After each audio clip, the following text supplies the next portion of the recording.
Saudi আরবে পবিত্র হজের শেষ মুহূর্তের প্রস্তুতি চলছে। এরই মধ্যে কাবা শরীফ তাওয়াফে মক্কায় পৌঁছেছেন ১৩ লাখের বেশি মুসল্লি। নিরাপত্তার চাদরে ঢেকে ফেলা হয়েছে পুরো নগরী। হজ পালন নির্বিঘ্ন করতে নানা পদক্ষেপ নিয়েছে সৌদি কর্তৃপক্ষ। আগামী বুধবার মিনার উদ্দেশ্যে রওনা দেওয়ার মাধ্যমে শুরু হবে হজের মূল আনুষ্ঠানিকতা। এবছর হজ পালন করবেন বিশ্বের বিভিন্ন দেশের প্রায় ১৮ লাখ মুসল্লি। জেনেক্সে শিফট করো, লাইফকে লিফট করো। নানা প্রান্তে লাখো মুসল্লির মিলন মেলায় পরিণত হয়েছে পবিত্র নগরী মক্কা। ধর্মপ্রাণ মুসল্লিদের পদচারণায় মুখরিত পবিত্র কাবা শরীফ। মসজিদুল হারামে তাওয়াফের পাশাপাশি চলছে গুনাহ মাফের প্রার্থনা।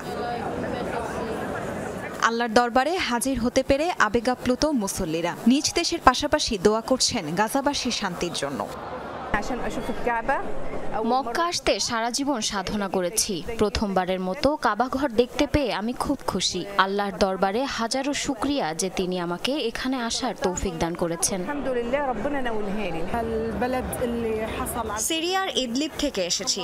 আল্লাহর ঘরে নিজ দেশের শান্তির জন্য দোয়া চাইছি। সেই সাথে গাজাতেও যেন দ্রুত শান্তি ফিরে আসে এই দোয়াও করেছি। আল্লাহ সহায় হলে শত্রুদের মোকাবেলা করা কঠিন কিছু নয়। এবার হজ পালন করবেন প্রায় ১৮ লাখ মুসল্লি। এর মধ্যে সমুদ্র পথে গিয়েছেন ৫,০৮৮ জন। বেশিরভাগই সৌদি পৌঁছেছেন আকাশপথে। প্রতিবারের মতো এবারও সবচেয়ে বেশি মুসল্লি ইন্দোনেশিয়ার। নিরাপত্তা সহ হজ কার্যক্রম নির্বিঘ্ন করতে চেষ্টার কমতি নেই সৌদি সরকারের। ব্যবহার করা হয়েছে এআই সহ উন্নত প্রযুক্তি। গরম থেকে বাঁচতে ৫০,০০০ বর্গমিটার এলাকায় ছাউনির ব্যবস্থা করা হয়েছে। মোতায়েন করা হয়েছে নিরাপত্তা বাহিনীর বিপুল সদস্য। জিলহজ মাসের ৮ তারিখ মিনায় শুরু হবে হজের মূল আনুষ্ঠানিকতা। তবে আগের রাত থেকেই সাধারণত মিনার উদ্দেশ্যে মক্কা ছাড়তে শুরু করেন মুসল্লিরা।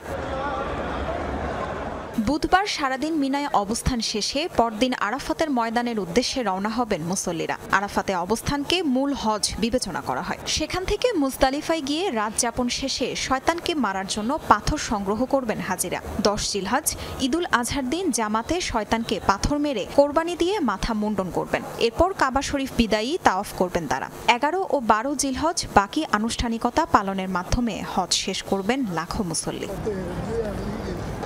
তাসরিয়ান সোবহান, যমুনা নিউজ।